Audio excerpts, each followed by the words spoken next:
I called you out, but you can't even face me. Ooh, yeah.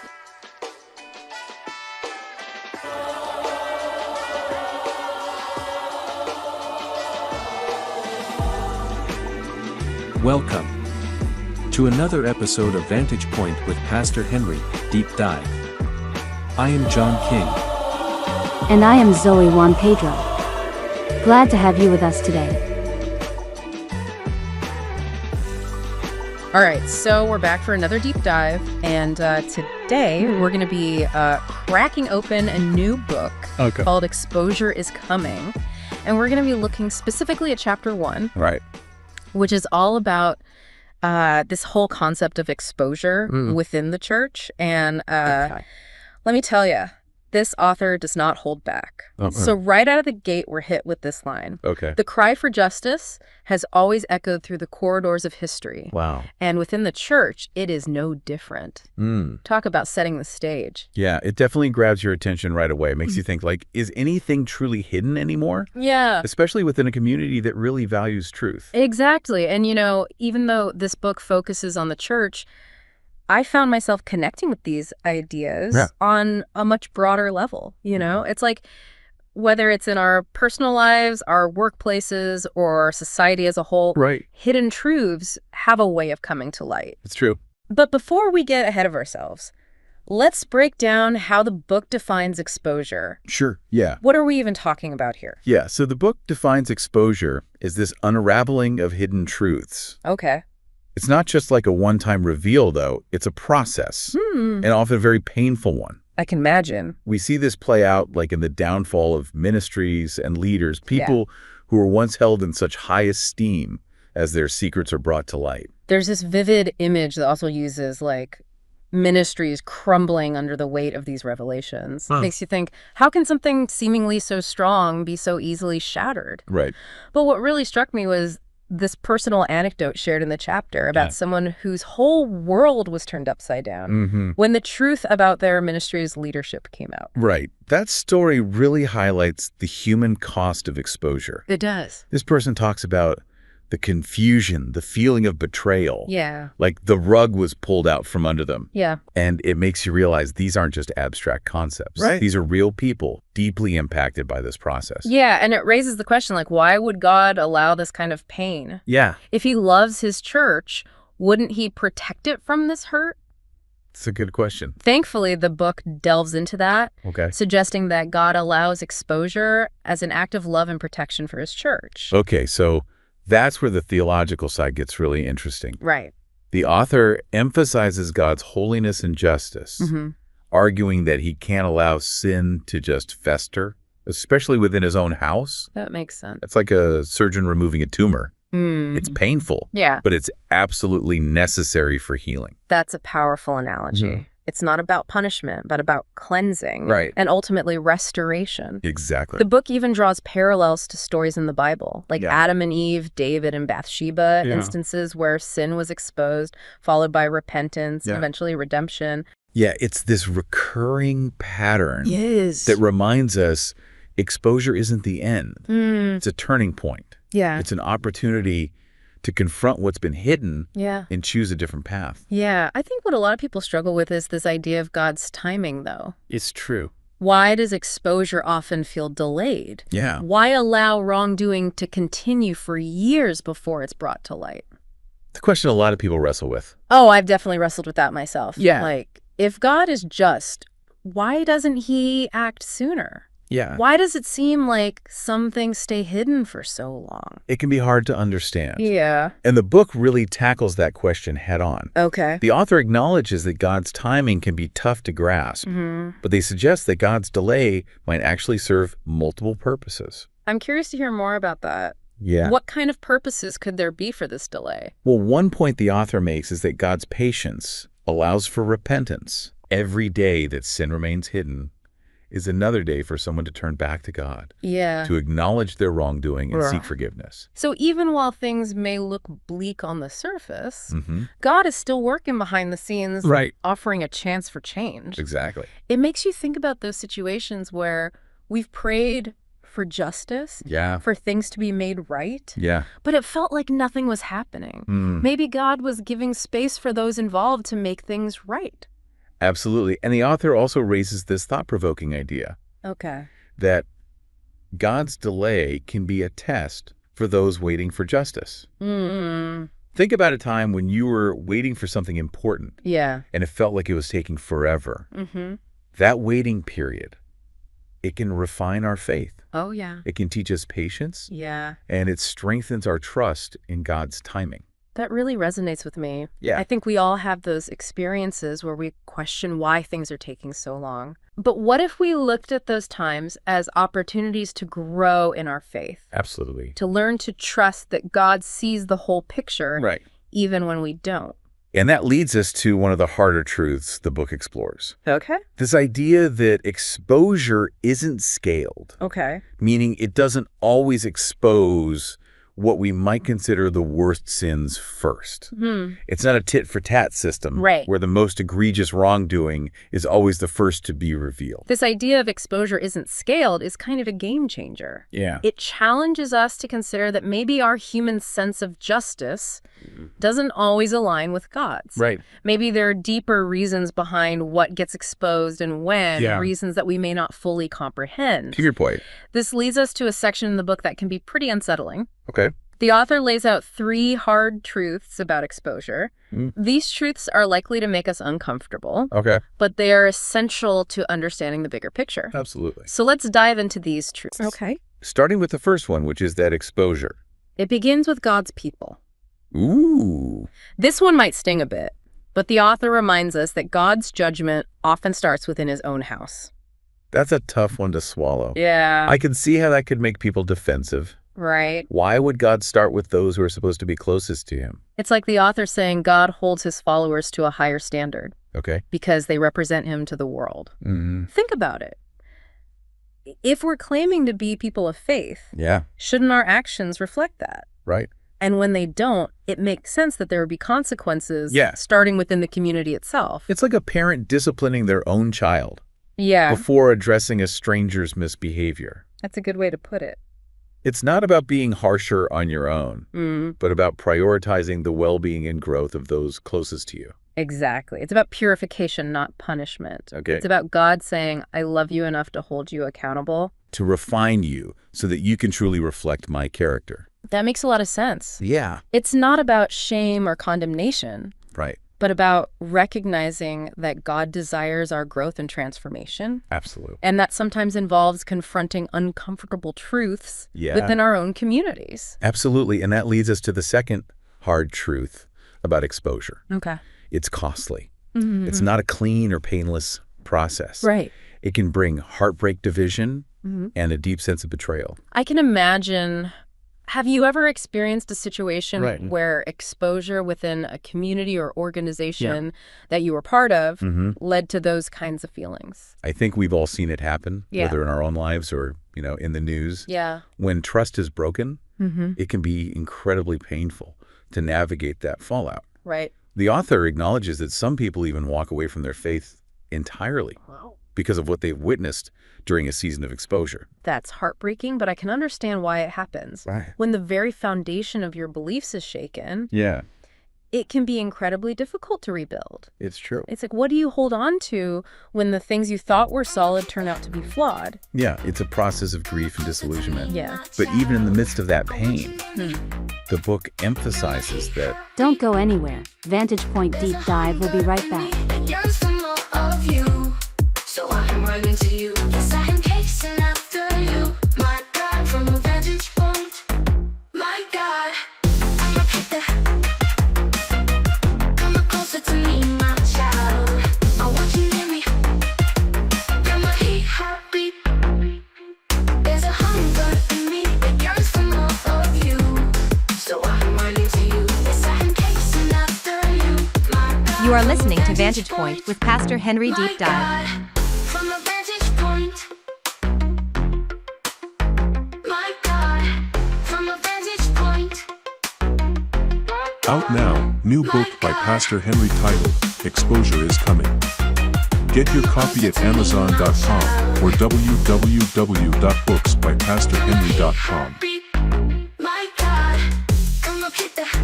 come closer to me, my child. I want you near me. You're my happy. There's a hunger in me. Welcome back to Vantage Point Deep Dive. Let's go right back to what we were saying. The book emphasizes that God is still present. Yeah.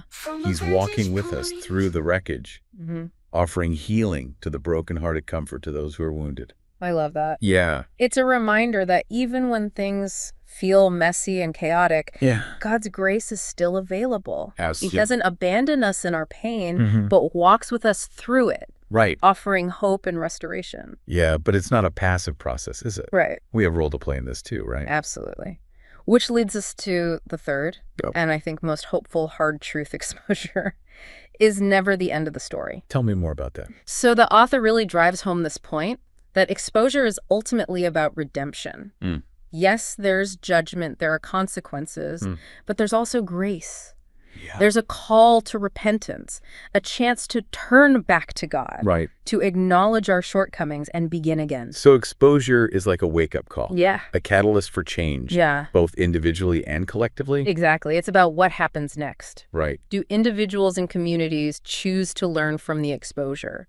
Do they take steps toward repentance and restoration?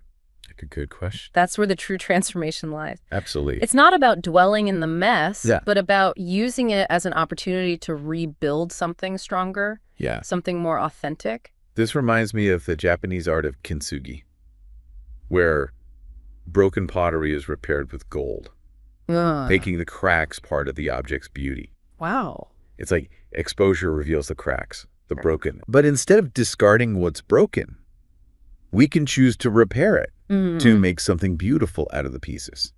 What a powerful analogy. Yeah. It highlights the transformative potential of exposure. It does. It's not about pretending the cracks don't exist, Right. but about acknowledging them, mending them, and allowing them to become part of the story. Exactly. And it's not just limited to the church, right? No, not at all.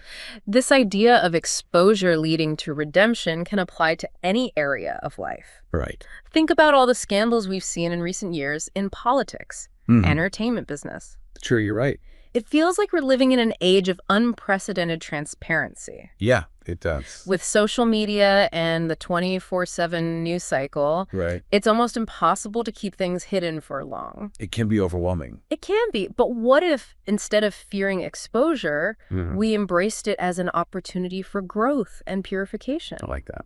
What if we stopped trying to sweep things under the rug and started having honest conversations about the things that need to change? That's a powerful shift in perspective. Right. It's about recognizing that exposure, while often painful, can ultimately lead to greater accountability, integrity, and progress. It forces us to confront the systems, the cultures, the unspoken rules that allowed wrongdoing to flourish. It's like shining a light into the dark corners, exposing what needs to be cleaned up. Yeah. And that can be uncomfortable, even scary. It's true. But if we want to create a better world, we have to be willing to face those uncomfortable truths. Absolutely. And this is where the book really gets under our skin, challenging us to consider our own roles in this process. It's not just about pointing fingers at others, but about taking a hard look in the mirror and asking ourselves, what role might I have played in allowing this to happen? Where have I been complicit, even unintentionally?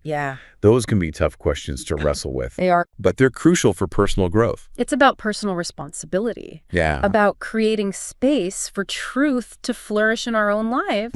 And in the communities we're a part of. And it's about recognizing that exposure, while often seen as a negative force, could actually be a catalyst for positive change. This deep dive is really making me think. We've only covered chapter 1 and my mind is already blown. Yeah, it's a good chapter. What are your biggest takeaways so far?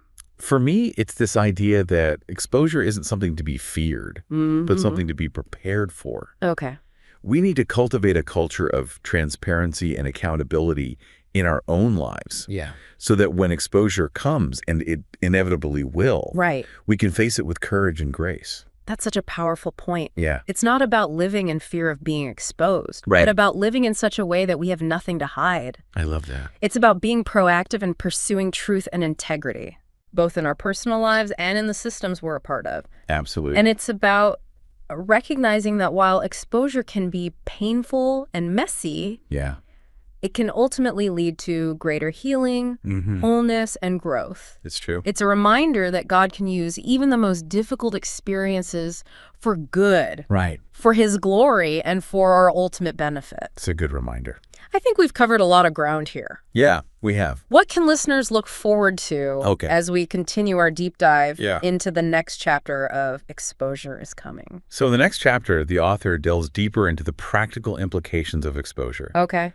They explore the steps we can take as individuals and communities to prepare for and navigate this process in a healthy and redemptive way. Okay. It gets really practical, Oh, cool. offering tangible tools and strategies for creating a culture of transparency, accountability, and grace. Wow, I'm already intrigued. Me too.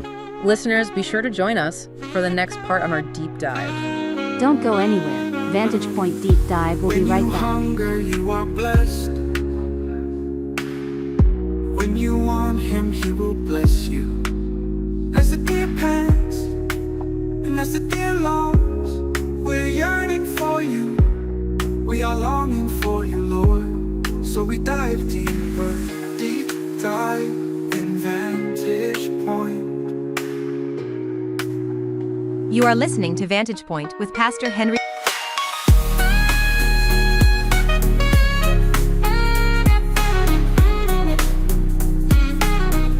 Out now, new book by Pastor Henry titled, Exposure is Coming. Get your copy at Amazon.com or www.booksbypastorhenry.com. Welcome back to Vantage Point Deep Dive. Let's go right back to what we were saying. As we unpack these practical strategies and explore how we can apply them to our own lives. It's going to be good. It does. Yeah. It dives right into that question of, okay, so exposure is coming, now what?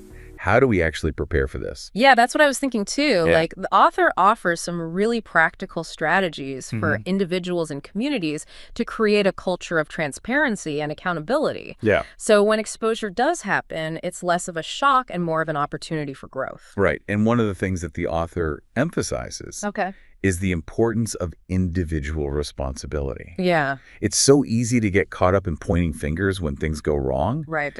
but this book really challenges us to first look inward. Yeah, it's about asking ourselves, what role might I have played in allowing this to happen? Right. Where have I been complicit, even unintentionally? Exactly. Those can be tough questions to wrestle with, They are. but they're so crucial for personal growth. Absolutely. And the author reminds us that confronting our own shortcomings isn't about self-flagellation or anything like that. Right. It's about creating space for grace and redemption in our own lives. Okay. It's about modeling humility and a willingness to change, which can be incredibly powerful in influencing others. It creates a ripple effect, doesn't it? It does. When we're willing to be honest about our own struggles, Yeah. it gives others permission to do the same. Right. It fosters an environment where vulnerability is valued and where people feel safe to come forward with the truth even when it's difficult. Exactly. And that leads to another key point the author makes. Okay. The importance of building strong, healthy communities. Communities where people feel seen, heard, and supported. Yeah. Where there's accountability without judgment. I love that. It's like we need to create spaces where it's safe to fail, to mess up, Yeah. to be honest about our weaknesses without fear of rejection. Because let's face it, we're all going to mess up at some point. Right. We're all human. And we're all on this journey of growth and transformation together. So true. But it's one thing to talk about creating these healthy communities. Right? How do we actually do it? Yeah. What are some practical steps we can take? That's where this chapter gets really interesting. Okay. The author outlines a few key steps for building communities that can weather the storms of exposure. Okay. One is establishing clear values and boundaries. It's about being upfront about what we stand for, Right. what we will and will not tolerate. That makes sense. Having those clear guidelines from the start can prevent a lot of confusion and hurt down the road. Right. It's like setting the ground rules for healthy interactions. Exactly. Another important step is creating safe channels for communication. People need to feel like they have a voice. Right. That they can raise concerns or report wrongdoing without fear of retaliation. It's about fostering an environment where people feel empowered to speak up, Yeah. even when it's difficult. Absolutely. And it requires leaders who are willing to listen, to take those concerns seriously, and to act on them. Absolutely. And that leads to the final and perhaps most challenging step the author outlines. Right. Embracing accountability. This is where the rubber meets the road, isn't it? It is. It's one thing to talk about transparency and integrity. Right. But actually holding ourselves and others accountable can be really tough. It can be. Yeah. But it's essential. Right. Accountability isn't about punishment. It's about helping people course correct Okay. to get back on track when they've strayed. Yeah. It's about offering support and guidance, helping individuals and communities learn from their mistakes and move forward in a healthier way. And it requires a willingness to have those difficult conversations, even when they're uncomfortable. It does. It's about calling each other out with love and grace, Yeah. but also with firmness and a commitment to truth. It's a balancing act for sure. It is. But it's so important. Yeah, and the author reminds us that this process of creating healthy, accountable communities isn't a one-time fix. No. It's an ongoing journey, a continual process of growth and refinement. Absolutely. So much of this resonated with me on a personal level. Yeah. I've been thinking about my own life, the communities I'm part of, and whether I'm creating space for this kind of vulnerability and accountability. Yeah. It's a challenge, but it's an important one. I agree. It's a call to action for all of us to examine our own lives, the communities we're part of, Right. and ask ourselves, are we fostering environments where truth can flourish, even when it's uncomfortable? Right. Are we willing to do the hard work of building healthy, resilient communities that can withstand the storms of exposure? It's a lot to chew on, that's for sure. It is. But I think that's the beauty of a deep dive like this. Yeah. It pushes us to think critically, Absolutely. to examine our own beliefs and behaviors, and to strive to live more authentically. That's what I love about this book. Yeah. It doesn't shy away from the hard truths, but it also offers hope and practical guidance for navigating these complex issues. This has been such a thought-provoking exploration of exposure is coming. It has. It's challenged me to think differently about transparency, accountability, and the power of redemption, not just within the church, but in all areas of life. Me too. And I hope it's encouraged our listeners to embrace the truth even when it's difficult, and to work towards creating healthier, more authentic communities in their own spheres of influence. Hope so too.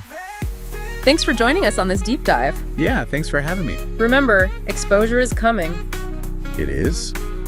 but we can choose to face it with courage, grace, and a commitment to growth. Absolutely. Until next time, keep seeking the truth, keep building bridges, and keep diving deep.